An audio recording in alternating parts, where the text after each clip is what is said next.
This year, Argentina came dangerously close to another financial collapse. The United States recently provided more than $20 billion in emergency funding just to prevent the country's currency from spiraling into a full-blown crisis. What makes this situation so unusual is that Argentina is not a poor country. It has some of the most fertile farmland on Earth. Beneath its soil lie enormous reserves of oil and natural gas that are only beginning to be developed on a massive scale. On top of that, the country possesses one of the world's largest lithium reserves, a resource now fiercely contested by the world's major powers. So why has a country blessed with so much wealth repeatedly run out of US dollars for decades? After taking office in December 2023, President Javier Milei immediately launched one of the most aggressive austerity programs in Argentina's modern history, slashing government spending across the board. The policy produced Argentina's first fiscal surplus in 14 years. As a result, monthly inflation, which had once soared above 25%, was brought down to around 2% by mid-2025. But lowering inflation alone did not solve Argentina's underlying problem. Over the next 2 to 3 years, the country faces roughly $32 billion in external debt repayments, including interest. At the same time, the central bank's US dollar reserves remain dangerously thin. This has revived one of Argentina's oldest problems. People simply do not trust their own currency. After decades of devastating inflation, Argentines have little faith in the peso.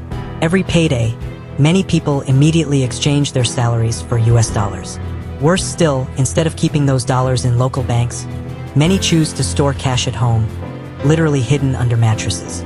That behavior gave rise to a massive underground currency market known as the blue dollar, where people secretly buy US dollars at prices far higher than the official exchange rate. The consequence is severe. Argentina's central bank struggles to collect dollars from its own citizens.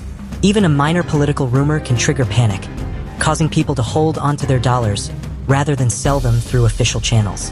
As a result, the government's foreign currency reserves remain chronically depleted because so much of the country's dollar supply circulates outside the formal financial system. This constant cycle of confidence followed by panic has repeatedly drained Argentina's foreign exchange reserves. And reducing inflation alone cannot pay off foreign debt. Within the next few years, Argentina must repay around $32 billion in obligations while its dollar reserves remain critically low. Without a solution, the country could face its 10th sovereign default in history. Desperate to refill its nearly empty treasury, the government has increasingly turned to the country's greatest strength, its natural resources.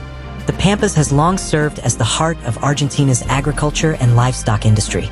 Soybeans, corn, wheat, and beef have been among the country's largest sources of foreign currency for generations. But everything changed when the trade conflict between the United States and China intensified. In September 2025, China completely halted its soybean purchases from the United States and redirected its massive orders to Argentina. For Argentina, this was a golden opportunity. Every ship loaded with soybeans bound for China meant fresh US dollars flowing into the country. Those dollars were desperately needed to repay foreign debt, rebuild foreign exchange reserves, and reassure financial markets whenever the peso came under pressure. Recognizing this opportunity, President Javier Milei introduced a major policy shift by permanently reducing the soybean export tax from 33% to 24%, while announcing a gradual reduction that would bring the rate down to 15% by the end of 2028. The move was welcomed by Argentina's farming sector, which had long argued that high export taxes made it difficult to compete amid weak global commodity prices. The strategy paid off.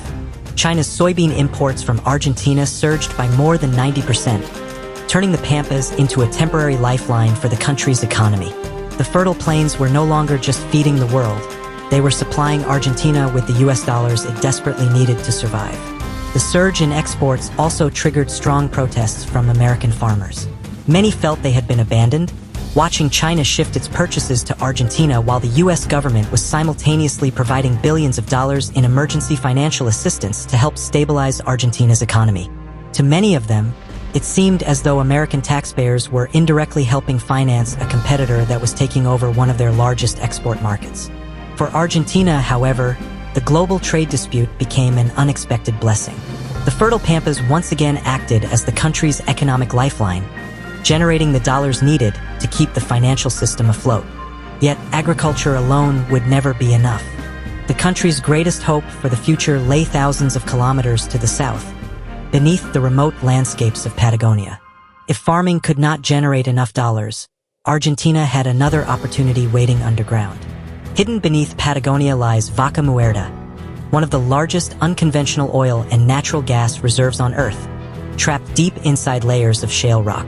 Thanks to this massive energy project, Argentina's position in the global energy market has begun to reverse dramatically. A country that once depended heavily on imported fuel is rapidly transforming into a major energy exporter. Last year alone, Argentina's energy sector recorded its highest net export surplus in history, generating more than $7.8 billion. Oil production surged to approximately 864,000 barrels per day, far exceeding the original target of 550,000 barrels per day, with much of that output sold directly to international markets. When conflict erupted in the Middle East and global oil prices climbed above $119 per barrel, Argentina unexpectedly became one of the beneficiaries. During just the first 3 months of the year, soaring energy prices generated an additional $2.4 billion in revenue for the country. Despite this progress, Argentina still needs to import natural gas whenever winter arrives, as its major gas pipeline expansion project is not expected to be completed until 2028. Vaca Muerta has undoubtedly become a powerful new engine for generating US dollars. But in today's world, oil and gas are no longer the only strategic resources that nations are competing for.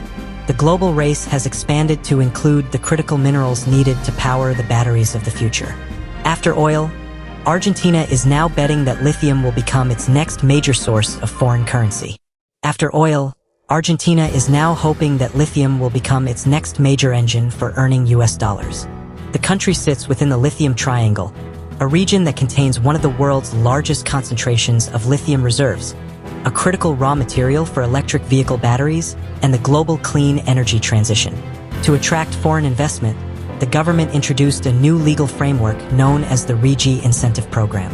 The law offers generous tax breaks and legal stability for up to 30 years to large-scale investment projects worth at least $200 million. The policy immediately sparked a wave of investment from some of the world's biggest mining companies, including Ganfeng Lithium, POSCO, Eramet, and Zijin. The first project approved under the new framework was Rio Tinto's Rincon Lithium project, a $2.5 billion investment expected to produce around 60,000 tons of lithium annually by 2028. Last year, Argentina's lithium exports reached a record $905 million, accounting for roughly 15% of the country's total mining exports. But lithium is only part of the story. Beneath Argentina's mountains also lie enormous copper deposits. The government has recently welcomed foreign companies to develop 2 of the world's largest copper mining projects. The first is the Josemaria project, valued at approximately $9.7 billion, backed by BHP of Australia and London Mining of Canada. The second is the Los Azules project, a $2.9 billion investment led by McEwen Mining from the United States. Combined, these massive private investments could help Argentina's mining exports reach $36 billion annually by 2035, according to government projections. Yet the country's mineral wealth comes with its own challenges. Much of Argentina's lithium is located beneath the dry salt flats known as the salas, where growing concerns over freshwater shortages have fueled tensions with indigenous communities. These environmental disputes have made international investors increasingly cautious. They are no longer evaluating Argentina based solely on its underground resources, but also on its political stability, social conditions, and the government's long-term economic direction. As concerns over another sovereign default intensified earlier this year, Argentina was forced to pursue several strategies at once. In April 2025, President Javier Milei made another bold move by dismantling many of the long-standing currency controls that had restricted Argentines from freely purchasing US dollars through the banking system. The reform became possible after Argentina secured a new $42 billion financial assistance package from the International Monetary Fund, IMF. For the first time in years, citizens were once again allowed to buy and sell US dollars without strict government limits. Even so, the country's foreign exchange reserves were still not strong enough to cover the large debt repayments approaching over the next few years. To help stabilize Argentina's economy, the United States stepped in once again. In October 2025, Washington announced an emergency financial support package worth $20 billion. U.S. Treasury Secretary Scott Bessent described the funding as a temporary bridge designed to support President Milei's sweeping economic reforms while restoring investor confidence. The announcement immediately boosted market sentiment. Argentine government bonds rallied sharply, while Milei's political coalition strengthened its position by winning approximately 41% of the vote in the midterm elections. China also remained one of Argentina's largest buyers of agricultural commodities, ensuring that the country continued to receive valuable export revenue from both East and West.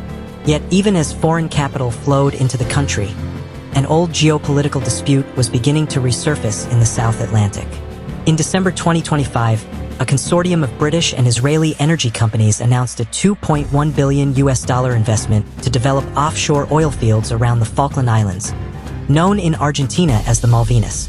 The Argentine government reacted immediately, condemning the project as illegal and vowing to pursue diplomatic action, arguing that the exploration was taking place in territory it still claims as its own. The dispute served as a reminder that Argentina's economic recovery is unfolding alongside long-standing geopolitical tensions that remain unresolved. Taken together, these developments reveal a new reality. Argentina has dismantled many of the policies that once tightly controlled the flow of US dollars through its economy. The government has opened its financial system, encouraged foreign investment, expanded energy production, and accelerated the development of its mining sector. Yet despite these sweeping reforms, the country still relies heavily on foreign financial support to prevent another balance of payments crisis before its own economy can generate enough dollars on a sustainable basis. The Pampas, Vaca Muerta, lithium, and copper all prove that Argentina possesses extraordinary natural wealth. But history has shown that abundant resources alone are not enough. For decades, the country's greatest challenge has not been the lack of valuable assets beneath its soil, but the lack of confidence in its currency, its financial institutions, and the consistency of its economic policies.